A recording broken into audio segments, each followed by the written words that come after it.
ఒక ఇడ్లీ దోశ ఒక మసాలా దోశ వేస్తుంటాం మాస్టర్. చూద్దాం ఎలా వేస్తుందో. చూడండి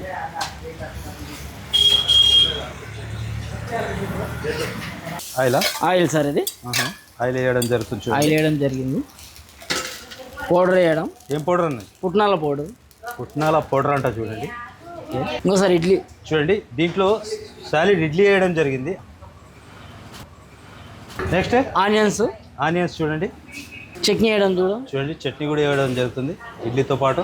ఓకే ఇది మసాలా దోశ చూడండి. దాంతో పాటు మనకు మసాలా దోశ కూడా ఆలూ కర్రీ ఇట్లా స్ప్రెడ్ చేయడం జరిగింది. స్ప్రెడ్ చేయాలి. ఓకే ఇడ్లీ దోశ కూడా స్ప్రెడ్ చేయాలంటే చూడండి. ఓకే స్ప్రెడ్ చేసిన తర్వాత ఎలా ఆనియన్స్ వేయడం చూడండి. మసాలాలో ఆనియన్స్ వేయడం జరుగుతుంది. ఓకే సార్ ఇంతే సార్. ఒకవేళ ఈ వీడియో మీకు నచ్చినట్లయితే కంపల్సరీగా మన ఎంజే లైఫ్ హబ్ని సబ్స్క్రైబ్ చేసేసి మన ఎంజే లైఫ్ హబ్ పేజ్ కూడా ఫాలో చేయండి.